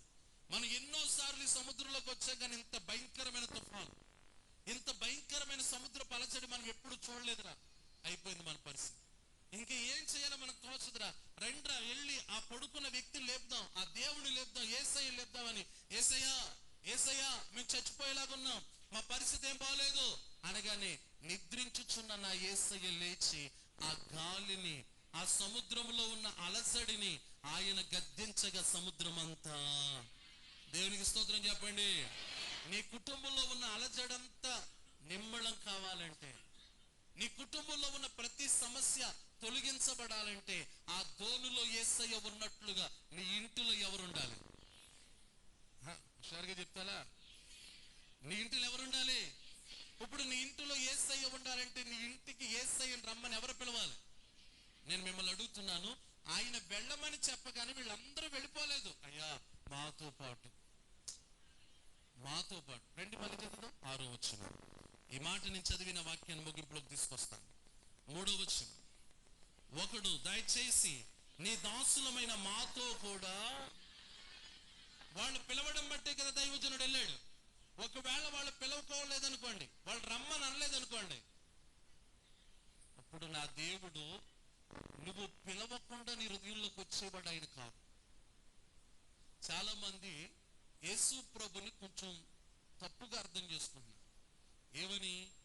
ఆయన బలవంతంగా మార్చేస్తున్నారు. మీరు అందరూ ఎవరిని బలవంతంగా మార్చగలరు? ఒక వ్యక్తి మరొక వ్యక్తిని మార్చలేడు. ఒకవేళ మీలో ఎవరైనా, ఇంతమంది ఉన్నారు కదా, మీలో ఎవరైనా బలవంతంగా యేసు ప్రభు నమ్ముకున్న వాడు ఉన్నారా? లేదే. ఇష్టపడే, నాకు యేసయ్య కావాలనే మీరు నమ్ముకున్నారు. అందుకే నా యేసయ్య అంటున్న మాట, ఇదిగో హృదయం అనే తలుపునొద్ద నిలుచుండి ఎవడైనాను నా స్వరము విని తలుపు తీస్తే, నీ హృదయంలోకి నువ్వు యేసు ప్రభుని రమ్మని పిలిస్తేనే ఆయన హృదయంలోకి వస్తాడు. ఈ రాత్రి నీవు నీ కుటుంబంలోకి నా యేసయ్యను రమ్మని పిలిస్తే, ఆయన నీ ఇంటిలో అడుగు పెడితే, ఆయన నీ హృదయంలో అడుగు పెడితే, నీ కుటుంబంలో ఉన్న సమస్య, నీ కుటుంబంలో ఉన్న కష్టం, నీ కుటుంబంలో ఉన్న ఇబ్బందులు నా దేవుడు అడుగు పెట్టగానే, లేదు నమ్మకం లేదు మీకు అనరెడ్డి, నా దేవుడు అడుగు పెట్టగానే పోతాయా? దేవునికి స్తోత్రం చెప్పండి. ఎవరు అడుగు పెట్టాలి? మొన్న ఈ మధ్య కాలంలో ఒక విశ్వాస ఇంటికి వెళ్తే ఇలా అడుగుతుంది, అయ్యారు కొంచెం ఈ కిటికీ తీసేద్దాం అనుకున్నాను, ప్రార్థన చేయండి అంది. మీకు అర్థమైనట్టుందని బాగా ఎలాంటి బిల్లు అర్థమైపోతుంది. ఏం తీసేద్దాం అనుకుంటుంది? ఈ అమ్మ బాగానే ఉంది కదా, కిటికీ గాలి కూడా బాగానే వస్తుంది కదా. లేదండి, ఇది ఉండడం బట్టే మా ఇంట్లో ఏం కలిసి వస్తలేదంట. ఎవరు చెప్పారమ్మంటే మొన్న పాస్టర్ గారు వచ్చి చెప్పాడండి. ఎవరు చెప్తున్నారు? పాస్టర్ గారు మొదలెట్టారు జ్యోతిష్యాలు. మరి ఏం చేద్దాం అనుకుంటున్నామంటే, పాస్టర్ గారు ప్రార్థన చేయండి, ఈరోజు ఇటుకలు వచ్చేస్తున్నాయి, అది పూర్తిగా కానీ ఏమీ కలిసి రాదంట. ఈ రోజున అలాంటి మాటలు నమ్ముతున్న క్రైస్తవ విశ్వాసులు లేరా? మీలో ఎంతమంది లేరు? మీలో ఎంతమంది లేరు అలాంటి వాళ్ళు? దేవుని నమ్మే కంటే, దేవుని మీద ఆధారపడే కంటే ఇలాంటి మాటలు విని వాటిని అనుసరిస్తున్న వాళ్ళు ఎంతో మంది మన మధ్యలో ఉండిపోయారు. నా దేవుడు అంటున్న మాట, నా యేసయ్య నీతో ఉంటే నువ్వు అడవిలో ఉన్నా ఆయన నిన్ను పోషిస్తాడు. ఆయన అడవిలోకి వెళ్ళలేదా? వెళ్ళిందో ఒక ఆవిడ, ఇదిగో ఓ చేతిలో వాటర్ ప్యాకెట్ బాటిల్, ఓ చేతిలో ఆహారము వాటర్ బాటిల్ అబ్రహాం ఇచ్చి జాగ్రత్తగా వెళ్ళిపో అన్నాడు. ఎవరిని? మీరుంటే కేసెట్ ఎదురుగా తెలియదు ఆవిడికి ఏం పెట్టాలని. మొత్తం 3 చెరువులు నీళ్ళు ఎవరిని అబ్రహాం తాగిచ్చారు. ఆవిడ పాప మా అమ్మాయికి రాదు. వాళ్ళు 10 మందినైనా తీసుకొచ్చిందా? ఇప్పుడు భర్త ఒక మాట అంటే యారా ఏమనుకుంటున్నా నా గురించి, ఒక్క ఫోన్ చేసినా ట్రాక్టర్ మీద దిగిపోతానంటున్నాడు. ఎవరి మీదకే? భర్త మీదకే. ఫోన్ చేస్తానంట ట్రాక్టర్ మీద వచ్చేస్తారంట వాళ్ళందరూ. మరి అంటే భర్త ఒక మాట అంటానికి కూడా సరిపోతలేదు ఈ మధ్య, అసలు సాహసం కూడా చేయడం లేదు పాపం. అందుకే చెవులున్నా పని చేయనట్టుగా మారిపోయారు. దేవునికి స్తోత్రం చెప్పండి. ఈవిడికి ఇవ్వగానే మారు మాట్లాడకుండా ఏడిస్తా వెళ్ళిపోయింది ఆ అడవిలోకి. మంచినీళ్ళు ఈడేమో ఇష్మయ్యలు ఎక్కువ నీళ్లు తాగుతాడేమో, పట్టుకెళ్ళగానే తాగేసాడు బాటిల్ అంతా. తాగేసిన తర్వాత ఏం కావాలంటున్నాడు? ఓ పక్కేమో ఈవిడికేమో ఏం చేయాలో అర్థమవుతలేదు, ఏడుస్తా ఉంది. ఈడేమో నీళ్లు నీళ్లు అంటున్నాడు. ఎండాడు కింద పడేసి దూరంగా వెళ్ళిపోయి ఏడుస్తా ఉంది. ఏడుస్తా ఉన్న హాగర్ దగ్గరికి నా దేవుడు వచ్చి, హాగరా, నీ భర్త నిన్ను వదిలిపెట్టినా, నీ యజమానురాలైన శారా నిన్ను వదిలిపెట్టినా నన్ను వదిలిపెడతానా? ఏం పర్వాలేదు, మీకోసం ఈ అరణ్యంలో నీటి ఓటను పుట్టిస్తున్నాను చూడు అని చెప్పగానే ఒక నీటి ఓటే పుట్టించబడింది. నదైనా ఎండిపోద్ది, కాలువైనా ఎండిపోద్ది, కానీ నీటి ఓటలోంచి నీరు ఎప్పుడు వస్తూనే ఉంటుంది. నీటి ఓటను పుట్టించగా ఆ ప్రాంతమంతా, ఆ ఎడారి అంతా సస్యశ్యామలమైంది. ఇష్మాయేలుకి పెళ్లి చేసింది. ఇష్మాయేలు నుంచి వచ్చిన సంతానం ఈరోజు అరబిక్ కంట్రీస్. ఈ రోజుని ఎంత ఆశీర్వాదకరంగా మార్చబడ్డారు. ఆ దేశంలోకి మనోళ్ళు వెళ్ళి, మన ప్రాంతంలో ఉన్న వాళ్ళు ఎంతమంది వెళ్ళి పని చేసుకుంటూ ఎంత సంతోషంగా వారు గడపడం లేదు. ఆ రోజు హాగరికి నా దేవుడు ఇచ్చిన ఆశీర్వాదం ఎప్పుడో తెలుసా? అడవిలో. నేను అదే మాట అంటాను, నా దేవుడు నీతో ఉంటే నువ్వు ఎక్కడున్నా నా దేవుడు నిన్ను ఆశీర్వదిస్తాడు. హల్లెలూయా. ఆయన నిన్ను దీవించాలి అని అనుకోవాలంతే. ఇస్సాకు వెళ్ళాడు, అయ్యా నేను ఏదో ఊరు నుంచి వచ్చాను అయ్యా, మీ ఊర్లో వ్యవసాయం చేయాలనుకున్నాను, ఒక ఎకరం పొలం ఇవ్వండి అన్నాడు. కవులుకు తీసుకున్నాడు, వ్యవసాయం చేశాడు. విత్తనం వెయ్యగానేనంట ఆ ఊర్లో ఉన్న వాళ్ళందరూ ఎవరి గురించి మాట్లాడుకున్నారో, ఒరే మన ఊరు కాదురా ఇడికా, ఊరు కాని ఊరికి వచ్చి మనం కూడా అన్ని బస్తాలు ఎప్పుడు ఎవర్రా ఈరని ఆ ఊరు మొత్తం ఇస్సాకు గురించి మాట్లాడుకున్నారు. ఇస్సాకు ఆ ఊర్లో ఆశీర్వదించబడతాను చూసి ఆ ఊర్లో ఉన్న ప్రజలు అసూయతో నువ్వు మా ఊర్లో ఉండకూడదని ఇస్సాకుని పంపేశారు. అయ్యా మీ ఇష్టం, గొడవలు పెట్టుకోలేదు ఎక్కడ, మీ ఇష్టం అని చెప్పి వందనాలు చెప్పి అక్కడి నుంచి దూరంగా పాడైన బావి కనపడి తన పనివారితో చెప్తున్నాడు, రే ఈ బావి అంతా శుభ్రం చేయండి అన్నాడు. ఆ బావి అంతా శుభ్రం చేయగా ఎన్నో సంవత్సరాలు బట్టి పాడైపోయిన బావిలోంచి మంచినీరు పడింది. దేవునికి స్తోత్రం చెప్పండి. ఆ మంచినీరు పడి ఇస్సాకు ఆ బావి చుట్టూ చక్కగా సంతోషంగా ఉంటే మళ్ళీ ఈ ఊళ్ళో వాళ్ళకి తెలిసింది. మళ్ళీ వెళ్ళొచ్చే, ఇస్సాకు ఆ బావి మాది, మా తాత ముత్తాతనే, ఎక్కడి నుంచి కూడా అయ్యో వందనాలు, అక్కడి నుంచి వెళ్ళిపోయాడు. మళ్ళీ ఇంకో పాడైన బావి కనపడింది, అక్కడతో. అంటే నేను అంటాను, ఇస్సాకుతో నా దేవుడు ఉన్నాడు కాబట్టి ఎక్కడికెళ్తే అక్కడ నా దేవుడు దీవిస్తున్నాడు. ఆయన దేవునికి స్తోత్రం. నా దేవుడు నీతో ఉంటే ఫలానా చోటులోనే నిన్ను దీవిస్తాను, ఫలానా స్థలములోనే నిన్ను దీవిస్తాననే దేవుడు నా దేవుడు కాదు. నువ్వు అడుగు పెట్టిన ప్రతి స్థలాన్ని నా దేవుడు ఆశీర్వాదకరంగా మార్చేస్తాడు. హల్లెలూయా. ఎవరు ఉండాలి నీతో? కొంచెం గట్టిగా చెప్పండి. దేవుడు ఉండాలి నీతో. దైవజనుడు ఉన్నాడు కాబట్టి గొడ్డలే పడిపోయింది, ఏడుస్తున్నాడు.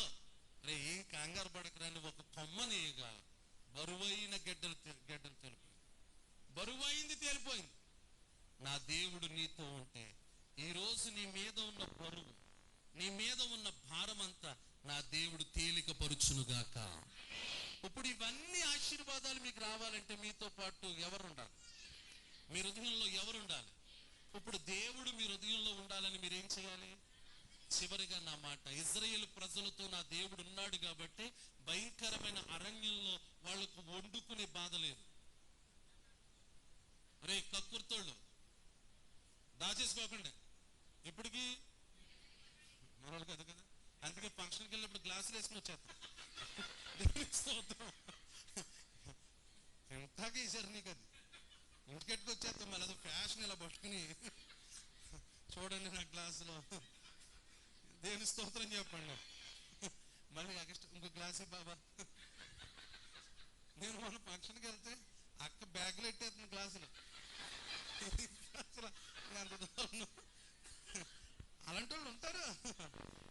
మీలో ఎంతమంది ఉన్నారు అలాంటి వాళ్ళు? ఇజ్రాయేలు ప్రజలు, రే బాబా అలా కకృతి పడుకుంటారా బాబా, పొద్దునకి మళ్ళీ ఏ పూటకదే ఆ పూట వస్తుంది, కంగారు పడతారేంటి మీరు? కొంతమంది నాలుగింటి వాళ్ళు దాచేసారు అలాగే గ్లాసుల్లో, పొద్దునకి వచ్చేసరికి పంపు కొట్టేసింది.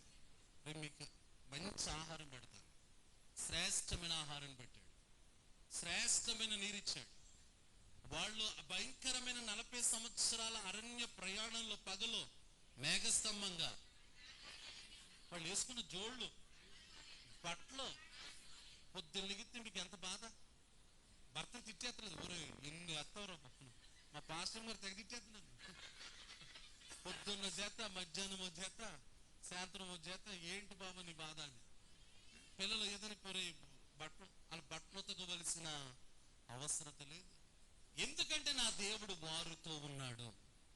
నా దేవుడు నీతో ఉంటే, నా చివరి మాట, ఈ రోజు నీ స్థితి కొద్దిగా ఉన్నా, ఈ రోజు నువ్వు ఒకరి దగ్గరికి వెళ్ళి చేయి చాచి అడుగుతున్నావు, కానీ నా దేవుడు నీతో ఉంటే నీ చేయి ఇలా మార్చేస్తాడు. దేవుని స్తోత్రం. ఇలా ఉన్న నీ చేయిని ఇలా మార్చడం నా దేవునికి పెద్ద కష్టమేమి. అందుకే తమ్ముడిందా పాడాడు, ఏమైనా కథ మొత్తం. అందరు కలిసి ఏమైనా. తమ్ముడు రా పాడు. మహిమంతా తెచ్చుకుందువు, ఏమైనా చేయగలవు, కథ మొత్తం. మహిమంతా తెచ్చుకుందువు, యేసయ్యా యేసయ్యా, నీకే సాధ్యము, యేసయ్యా యేసయ్యా, నీకే సాధ్యము. ఏమైనా చేయగలవు, కథ మొత్తం మార్చగలవు, ఏమైనా చేయగలవు, కథ మొత్తం మార్చగలవు, నీ నామముకే మహిమంతా తెచ్చుకుందువు, యేసయ్యా యేసయ్యా, నీకే సాధ్యము, యేసయ్యా యేసయ్యా, నీకే సాధ్యము. మీలో ఎంతమంది నమ్ముతున్నారు దేవునికి సమస్తం సాధ్యమేనని? Very good. నీ స్థితిని చేతులకు పెట్టండి. నీ స్థితిని మార్చగలిగిన దేవుడు యేసయ్య అని మీరు నమ్ముతున్నారా? అవుననో కాదనో చెప్పండి. Very good. నీకున్న ఇబ్బందులను తీర్చగలిగిన వాడు దేవుడని నమ్ముతున్నారా? నీకున్న అనారోగ్యం నుండి నీకు విడుదల కలిగించగలిగిన వాడు దేవుడని నమ్ముతున్నారా? నీ పరిస్థితులన్నీ మార్చగలిగిన వాడు దేవుడని నమ్ముతున్నారా? ఈరోజు ఒకరు ముందు చేయి జాచి అడుగుతున్నావేమో, కానీ ఒకరికి ఇచ్చేటట్లుగా నా దేవుడు చేయగలడని నమ్ముతున్నారా? నిజంగా చెప్తున్నారన్నమాట? నిజంగానేనా? మళ్ళీ అడుగుతున్నా, నిజంగానేనా? నమ్ముట నీ వలన సాధ్యమైతే ఈ మాట మీ తల మీదలా చేయబట్టుకుని, నేను యేసయ్యను నమ్ముతున్నాను, నా జీవితంలో సమస్తాన్ని నా దేవుడు సాధ్యపరుచును గాక అని పలకండి. మరొకసారి, నేను యేసయ్యను నమ్ముతున్నాను, నా జీవితంలో నా దేవుడు సమస్తాన్ని సాధ్యపరచగలిగిన వాడు. ఆమేన్. నమ్మిన మీరు మోకరించండి. వెనకాల కుర్చీలో ఉన్న వాళ్ళు నిలబడండి. ఈరోజు మందిరానికి వచ్చిన నీవు ఏ బలహీనతతో నా దేవుని సన్నిధికి వచ్చావో, ఏ కష్టముతో నా దేవుని సన్నిధికి వచ్చావో, ఏ సమస్యతో నా దేవుని దగ్గరికి వచ్చావో నాకు తెలియదు. కానీ నా దేవుడి రాత్రి ఒక శుభవచనాన్ని నీతో పలుకుతున్నాడు. నీ జీవితంలో నా దేవుడు సమస్తాన్ని చేయగలిగిన వాడు. ఆయన నీతో నీ ఇంటికి రావాలనుకుంటున్నాడు. యేసయ్యను మీ ఇంటికి పిలవాలి, ఆయన నాతో పాటు నా హృదయంలో ఉండాలి అనుకుంటున్న వారు నోరు తెరిచి యేసయ్యను పిలవండి. దాసులు అడుగుతున్నారు, అయ్యా మాతో పాటు నువ్వు రావాలి. యేసయ్యను అడగండి, ఆయన అందరూ నీతో పాటు నీ ఇంటికి రావడానికి నా దేవుడు ఇష్టపడుతున్నాడు. సంఘమా, నా దేవుడు నీ ఇంటికి వస్తే నీ పరిస్థితులన్నీ కూడా మార్చగలిగినవాడు. నీ కుటుంబంలో ఉన్న ఇబ్బందులన్నీ కూడా తీర్చగలిగినవాడు. నోరు తెరిచి ఓ చిన్న ప్రార్థన. బహుశా ఈ ప్రార్థనే నీ జీవితంలో నా దేవుడు దీవించడానికి కారణమవుతుంది. ఒక చిన్న ప్రార్థన ప్రభు సన్నిధిలో చేసుకోగలరు. అందరూ నోరు తెరిచి తండ్రి అందరూ నన్ను ప్రార్థించండి. దీవించండి. నీ కుటుంబంలో ఎన్నో సమస్యలు ఉన్నాయి. అందరూ కూడా ఒక 2 ప్రార్థించండి. నిమిషాలు ప్రభు సన్నిధిలో ప్రార్థన చేస్తే దేవుని అడగండి, దేవా బహుశా నాతో నా రా. దేవుడు నీ జీవితంలో దేవా కార్యాలు నాలో చేయడం ఉండు నాయనా. ఆయన ప్రారంభిస్తాడు. దేవా నాతో నా నీ కుటుంబంలో ఉండు కథను దేవా ఆయన అని. మార్చగలిగిన దేవుడు. అందరూ నీ పరిస్థితిని మార్చగలిగిన దేవుడు ఆయన. నీ బలహీనత నుండి నీకు విడుదల కలిగించగలిగిన దేవుడు ఆయన. అందుకే యేసయ్యా నీకే సమస్తము సాధ్యమయ్యా అని ప్రార్థన చేసుకో. ఒకవేళ నీకు ఎన్నో అప్పులు ఉండొచ్చు, ఎన్నో రుణ సంబంధమైన బాధలు నీకు ఉండొచ్చు, ఎప్పుడు ఒకరిని అడుగుతున్న స్థితిలోనే ఉన్నావేమో. నా దేవుడు నిన్ను ఆశీర్వదించడానికి ఆయన ఇష్టపడుతున్నాడు. ఆయన నిన్ను ఆశీర్వదించడానికి ఇష్టపడుతున్నాడు. నాయన నా పరిస్థితిని మార్చండి, నా స్థితిగతులను మార్చండి నాయన అని వచ్చిన ప్రార్థన అందరూ ఎవరికి వారు చేసుకోగలరా? హల్లెలూయా. ఎవరికి వారి దేవా నీవు నాతో ఉంటే నా జీవితమే మార్చబడుతుంది, నా పరిస్థితి మార్చబడుతుంది నాయనా. హల్లెలూయా. ఆయన నాడు ఆ పనివారితో దైవజనుడు ఉన్నాడు. ఎంతో సమస్య ఏర్పడినప్పుడు అది సునాయాసంగా పరిష్కారం పొందింది. పరిష్కారము దైవజనుడు చేశాడు. ఆ దైవజనుడి దేవుడిని దైవజనుల ద్వారా తెలియపరిచాడు. దేవా నీవు నాతో రా. అవును, చరిత్రలో మనం చూస్తే పిలవకుండా దేవుడు ఎవరింటికి వెళ్ళలేదు. ఆహ్వానిస్తేనే నీ ఇంటికి వస్తాడు. దేవునికి అనుకూలంగా ఉంటేనే నీ ఇంట్లో ఆయన నివాసం చేస్తాడు నీతో పాటు. ఆయన నీతో ఉంటే నీ జీవితం మారుతుంది, నీ పరిస్థితి మారుతుంది, నీ కుటుంబ సభ్యులందరి జీవితాలు మారుతాయి. కష్టాలు పోయి సుఖాలు వస్తాయి, ఆర్థిక ఇబ్బందులు పోయి ధననిధి ఇంట్లో ఉంటుంది, దుఃఖం పోయి సంతోషం ఉంటుంది. ఈ రోజున సంతోషించాలని అనుకుంటుంది నీవు. అప్పుల బాధ నుండి విడుదల పొంది సమృద్ధులు ఉండాలని అనుకుంటుంది నీవు. అనారోగ్యం పోయి ఆరోగ్యం కావాలనుకుంటున్నా నీవు. దేవ నీవు నాతో ఉండాలయ్యా, నీవు నాతో రావాలయ్యా, నీవు నాకు ఉంటే చాలయ్యా అని ఒక్క చిన్న ప్రార్థన. అడిగిన వారికి ఇస్తాడు ఆయన, అడిగిన వారితో వస్తాడు ఆయన. పరిసయ్యుడు అడిగాడు, యేసుక్రీస్తు వారు వెళ్ళారు పరిసయ్యుడు దగ్గరికి. మనుషులు మూసిన తలుపులు కొన్నైనను నాకై నీవు తెరచినవి అనేకములు. మనుషులు మూసిన తలుపులు కొన్నైనను నాకై నీవు తెరచినవి అనేకములు.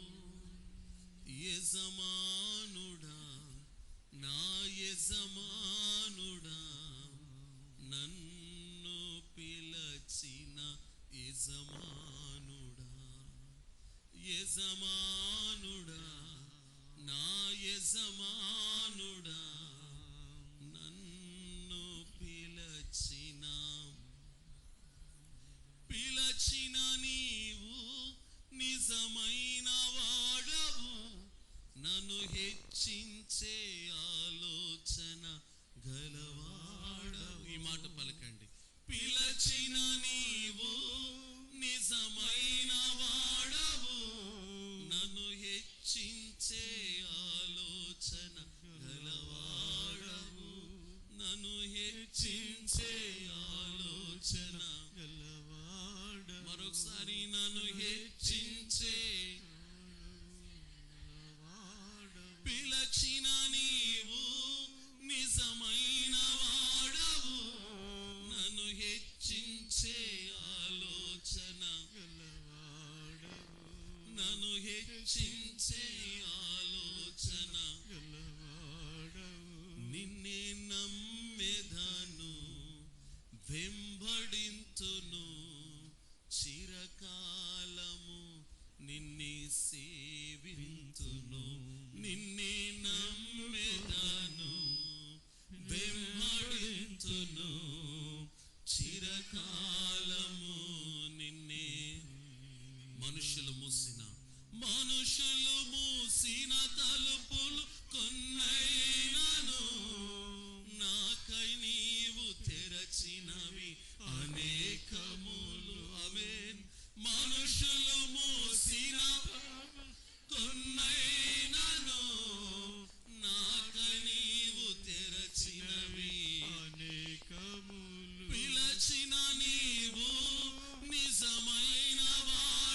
ఆలోచన నన్ను హెచ్చించే ఆలోచన యజమానుడా, నా యజమానుడా, నన్ను పిలచిన మానుడా, యజమానుడా, నా యజమానుడా, నన్ను పిలచిన యజమాను, నన్ను పిలచిన యజమానుడా, నన్ను పిలచిన యేసు నీవే కావాలయ్యా, నాతో కూడా రావాలయ్యా, యేసు నీవే కావాలయ్యా, నాతో కూడా రావాలయ్యా. గానుడా నీ దివ్య సన్నిధి నాను ఆదుకొని నా పెన్నిధి, గానుడా నీ దివ్య సన్నిధి నాను ఆదుకొని నా పెన్నిధి, నీవే కావాలయ్యా, నాతో రావాలయ్యా, నీవే కావాలయ్యా, అందరూ కలిసి నాతో రావాలయ్యా. యేసు మీ కుడి చేయిని ఆకాశం తట్టు ఎత్తి, మీ కుడి చేయిని ఆకాశం తట్టు ఎత్తి, తో కూడా రావాలయ్యా, మనస్ఫూర్తిగా యేసు నీవే కావాలయ్యా, నాతో కూడా రావాలయ్యా, నీవే కావాలయ్యా, నాతో రావాలయ్యా, నీవే రావాలయ్యా, నాతో రావాలయ్యా. నీవే కావాలయ్యా, నాతో రావాలయ్యా, నీవే కావాలయ్యా, నాతో రావాలయ్యా. చివరిసారిగా యేసయ్యా నువ్వు నాతో రావాలయ్యా, నువ్వు నాకు కావాలయ్యా, నా హృదయంలో ఉండండి అయ్యా, నా ఇంటికి నాతో పాటు రండి నాయనా అని చివరిగా ఈ మాటలు పలకండి. నా దేవుడు తన సన్నిధిలో నుండి మీతో రావడానికి ఇష్టపడుతున్నాడు. ఆయన మీ ఇంటికి వస్తాడు. మీ జీవితాల్లో ఉన్న ఇబ్బందులు, మీ సమస్యలు, వేదనలు, కష్టాలు తొలగించగలిగిన వాడు.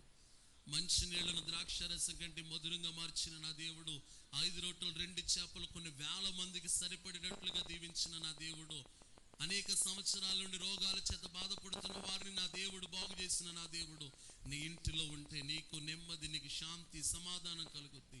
ప్రార్థన చేసుకో.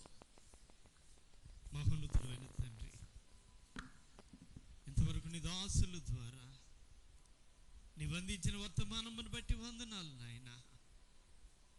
ఆయనలో నుండి నీ శ్రేష్టమైన మాటలు, నీ విలువైన మాటలు తెలియపరిచారయ్యా.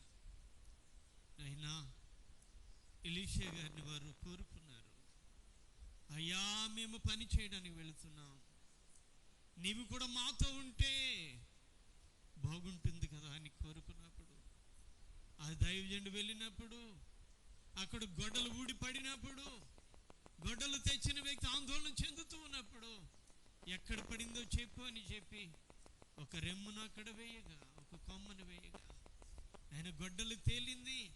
వెంటనే ఆ గొడ్డలు పట్టుకుని అతడు సంతోషించి ఉన్నాడు. కాబట్టి నాయన నీ దైవజనులు వివరించారు, ఆ సేవకుడే దేవుడు, ఆ పనివాడువు నీవు, పనివాడవైన నీతో నీ దేవుడు వస్తే నీ సమస్యలకు పరిష్కారం దొరుకుతుంది అనే విషయాన్ని మీరు అందించినందుకు స్తోత్రాలు నాయన. విని వారందరూ కూడా ఈ మాటల చేత బలపరచబడి, అవును ఈ లోక మనుషుల కంటే దేవుని సహాయము నాకు మేలు, ఈ లోక మనుషులు నాతో ఉండుట కంటే దేవుడు నాతో ఉండుట మేలు, దేవుడు ఉంటే నాకు సమస్యలకు పరిష్కారం దొరుకుతుంది, నాకు ఇబ్బందుల నుండి నాకు విడుదల దొరుకుతుంది అని ప్రతి ఒక్కరు కూడా తెలుసుకొని తండ్రి ప్రార్థిస్తూ ఉండగా విజ్ఞాపనలు ఆలకించండి, మీరు అంగీకరించండి. ప్రతి ఒక్కరూ నీకు అనుకూలులుగా మార్చబడి ఆయన నిన్ను చేర్చుకొని నీ అందు సంతోషించే భాగ్యాన్ని దయచేయండి.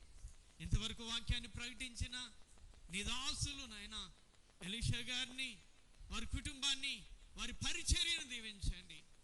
మా యొక్క సేవకుల యొక్క యూనియన్లో వారు ప్రెసిడెంట్గా ఉంటూ అనేక కార్యాలు ప్రభువా, అనేక క్రొత్త కొత్త ఆలోచనలతో కార్యాలు నిర్వహిస్తూ ఉండగా నైనా ప్రతి ఒక్క సేవకుడు సంతోషించేటట్లుగా వాటిని నడిపిస్తూ ఉండగా మరింత జ్ఞానంతో వారిని బలపరచండి. అలాగనే నీ దాసునైనా నేను పిలిచినప్పుడల్లా అయ్యా నేను వస్తాను అనే మాట ఇవ్వడానికి వారికి మంచి మనసు ఇచ్చినందుకు స్తోత్రాలు చెల్లిస్తూ ఉన్నాను. వారి ద్వారా అందించబడుతున్న ప్రతి మాట ద్వారా ప్రతి ఒక్కరూ కదిలించబడి ప్రభువా, ఆ మాటల ద్వారా బలపరచబడి వారి ఆత్మను కాపాడుకొని నిశ్చలమైన రాజ్యానికి చేరడానికి తగిన సిద్ధబాటును దయచేయమని ఈరోజు ఈ కార్యక్రమానికి ప్రభువా విందుని ఏర్పాటు చేసిన నాయన జోసెఫ్ వారి యొక్క కమిటీ వారిని అందరినీ కూడా జ్ఞాపకం చేసుకొని దీవించండి. దైవజనులను ప్రేమించి నాయన సహకారం అందించిన వారిని దీవించండి. నాయన ప్రత్యేక కానుకలు ఇచ్చిన యేసేపు కుటుంబాన్ని, జయరాజు గారి కుటుంబాన్ని దీవించండి. రహస్యమైన కానుకలు ఇచ్చిన వారిని కూడా దీవించండి. అలాగే మా సంఘ పెద్దలు, సెక్రటరీ గారు మొదలుకొని సంఘ పెద్దలందరినీ కూడా దీవించండి. సంఘాన్ని నానాటికి బలపరచండి. ఇలాంటి కార్యక్రమాలు అనేకమైనవి చేపట్టి సంఘ ఆశీర్వాదం కొరకు మేమందరం కూడా కలిసి పనిచేసేటట్లుగా సిద్ధపరచమని, కూడి వచ్చిన వీరందరినీ కూడా దీవించి దీవులతో పంపించమని మా రక్షకుడు మా ప్రభునే దయగలిగిన నామములో ప్రార్థించి వేడుకొనుచున్నాము పరమ తండ్రి, ఆమేన్. పరలోక ప్రార్థన చేసుకుందాం. పరలోకమందున్న మా తండ్రి, నీ నామం పరిశుద్ధపరచబడి గాక, నీ రాజ్యం వచ్చును గాక, నీ చిత్త పరలోకమందు నెరవేరుతున్నాడు, భూమి అందు నెరవేరును గాక. కావలసిన అంటున్నాం మాకు దయచేయి. ఇలా ప్రార్థన చేసిన వారిని క్షమించిన ప్రకారం మా ప్రార్థన క్షమించము, మమ్మల్ని శోధనలోనికి దాకి నుండి తప్పించము. రాజ్యము, శక్తి, మహిమ నిరంతరము నీవే ఉన్నావు తండ్రి, ఆమేన్. పరమ తండ్రి అయిన దేవుని ప్రేమ, కుమారుడైన యేసుక్రీస్తు వారి కృప, ఆదరణకర్తకు పరిశుద్ధాత్మని యొక్క సహవాసము, ఆయన మందిర ఆవరణములో ఉన్న మీకు, మీ కుటుంబాలకు, ఈ పరిచర్యలకు, దైవజనులకు, ఈరోజు చక్కని భోజనాలు ఏర్పాటు చేసిన వారికి, ప్రత్యక్షంగా పరోక్షంగా ఈ కూడికకు సహకరించిన వారందరికీ, దైవజనులకు ఇచ్చిన సంఘాలన్నిటిపై, సంఘ పెద్దలపై, విశ్వాసులపై, యవన బిడ్డలపై, పిల్లలపై నా దేవుని కృప సదాకాలం తోడుగా ఉండునుగాక. ఆమేన్. అందరికీ వందనాలండి.